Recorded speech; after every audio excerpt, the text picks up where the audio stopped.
போ இருக்கணும்ல, அம்பு இருக்கணும் இல்லையா, அவங்களையும் விட்டாச்சு. சூப்பராக இருக்கும். இன்றைக்கி சமைப்போமா? போடல. டெல்லிக்கு போயிட்டு ரீபப்ளிக் டேவை ரொம்ப ஜாலியாக என்ஜாய் பண்ணிவிட்டு நிறைய ஃப்ரெண்ட்ஸ் கிடச்சாங்க.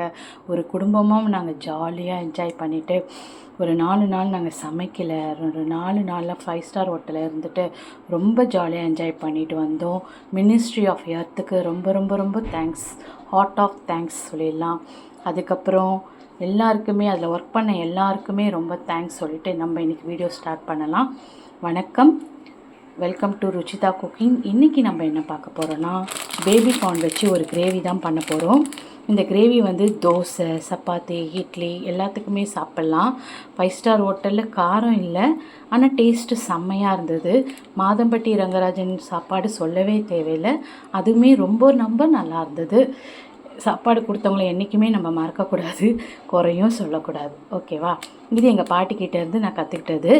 என்ன சாப்பிட்டாலும் குறை சொல்லக்கூடாது அப்படின்ற வார்த்தை நம்ம இருக்கணும். என்ன கிடைச்சாலும் அன்றைக்கி கொடுத்த சாப்பாடை நல்லா இருக்குது, கடவுளுக்கு நன்றி சொல்லிவிட்டு நம்ம சாப்பிட்றது தான் நம்ம வழக்கம். இன்றைக்கும் நம்ம அதே தான் பண்ண போகிறோம். இன்றைக்கி வாங்க நம்ம கிரேவி பண்ணலாம். பேபி கார்ன் எடுத்துக்கலாம். இது நான் சரவணா ஸ்டோரில் 26 ரூபான்னு சொல்லி தான் முதலே வாங்கி வச்சது. இதை நல்லா க்ளீன் பண்ணிவிட்டு குட்டி குட்டி பீஸாக கட் பண்ணிவிட்டு நம்ம வேக வச்சுக்கலாம். இதுக்கு பேர் பிளான்ச்சிங் சொல்லுவாங்க. பண்ணலாமா? குட்டி குட்டி பீஸாக கட் பண்ணிக்கலாம். பார்க்கவே அழகாக இருக்காங்க, சமைச்சாலும் டேஸ்ட்டாக இருப்பாங்க. இவங்கள தண்ணியில் போட்டுட்டு கொஞ்சம் உப்பு போட்டு நல்லா பாயில் பண்ணிக்கலாம். ஒரு 5 நிமிஷத்துக்கு உப்பு போட்டு ஒரு 5 நிமிஷத்துக்கு வேக வச்சிடலாம். 3 வெங்காயம், 2 தக்காளி, 3 பச்சை மிளகா, இஞ்சி, பூண்டு, இவங்க 2 பேரையும் சேர்த்து அரைச்சிக்கலாம். இவங்க 3 பேரையும் குட்டி குட்டியாக கட் பண்ணிக்கலாம். இவங்க 2 பேரையும் குட்டியாக கட் பண்ணிக்கலாம்.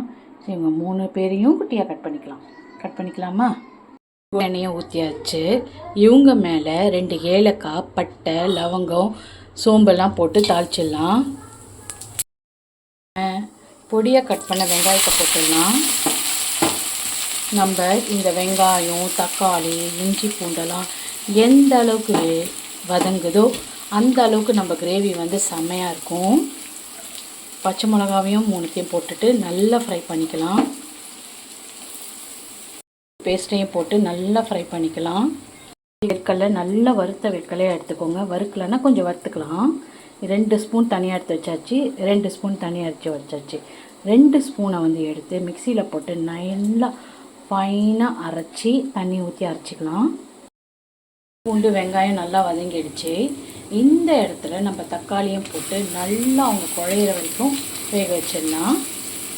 உப்பு போட்டுடலாம். பச்சை மிளகா 3 போட்டிருக்கிறதுனால ஒரே ஒரு ஸ்பூனு மிளகாத்தூள் சேர்த்துடலாம். மிளகாத்தூளுடைய உப்பு எல்லாம் பச்சை வாசனை போகிற வரைக்கும் நல்லா வதக்கிடலாம். தக்காளி நல்லா வதங்கிடுச்சு. இந்த இடத்துல நம்ம வேர்க்கடலை 2 ஸ்பூன் அரைச்சோம் இல்லையா, கொஞ்சம் தண்ணியும் நம்ம சேர்த்துட்டோம். அவங்கள அப்படியே ஊற்றிடலாம். நல்ல வெள்ளை குருமா மாதிரி இருக்குது. தண்ணி ஊற்றி ஒரு 10 நிமிஷத்துக்கு கொதிக்க வைக்கலாம். கிட்டத்தட்ட நான் 300 ml 3 கப்பு ஊற்றியிருக்கேன். நல்லா கொதிக்கிட்டோம். கொதிச்சு திக்காயிடுச்சு 10 நிமிஷத்தில். இப்போது நம்ம வேக வச்ச அந்த பேபி கார்னை போட்டுடலாம். நல்ல ஒரு 5 நிமிஷம் நம்ம சுடு தண்ணி வேக வச்சு உப்பு போட்டு வேக வச்சோம் இல்லையா, அதை போட்டுட்டு ஒரு 5 நிமிஷத்துக்கு நல்லா கொதிக்க விடலாம். கேட்டாங்க 2 ஸ்பூன் வேர்க்கடலை, வறுத்த வேர்க்கடலை எடுத்தோம் இல்லையா, அவங்கள அப்படியே மேலே அப்பா தூவிக்கலாம். ஒரு கலக்கிடலாம். ரெடி ஆகிடுச்சு. இவங்க மேலே மில்க் மிஸ்ட் ஃப்ரெஷ் க்ரீம் தான் போட போகிறேன். ஃப்ரெஷ் மில்க் வச்சு ஒரு ஹார்ட்டு போட்டாச்சு. 5 ஸ்டார் ஹோட்டலில் சாப்பிட்டு 4 நாளாக நம்மளும் நல்லா டெக்கரேட் பண்ணோன்னு கொஞ்சம் ஒரு ஆசை வந்துருச்சு. அதுதான் ஹார்ட்டை குருமாவில் போட்டாச்சு. போ இருக்கணும்ல, அம்பு இருக்கணும் இல்லையா, அவங்களையும் விட்டாச்சு. சூப்பராக இருக்கும். இன்றைக்கி சமைப்போமா? Dosa, baby corn gravy ready ஆகிடுச்சு. அங்கே டெல்லியிலலாம் செம்ம மழை, செம்ம பனி தான். தண்ணியில் கை வைக்கவே முடியல. வச்சோன்னா அப்படியே விரைச்சிக்குது. மாவும் புளிக்கல, சிப்ஸு சாப்பிட்ற மாதிரி தான் இருந்தது தோசை. ஏதோ அட்ஜஸ்ட் பண்ணி தோசை மட்டும் கொஞ்சம் நல்லா இல்லை, மாவு புளிக்கல.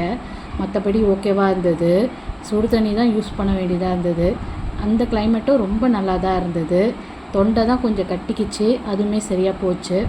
நம்ம எல்லாருடைய கிளைமேட்டுக்கும் அடாப்ட் ஆகணும்னு எனக்கு ஆசை. ரொம்பவே நல்லா இருந்தது. ஊட்டி கொடைக்கானலை விட டெல்லி கிளைமேட் இப்போ ரொம்பவே நல்லா இருக்குது.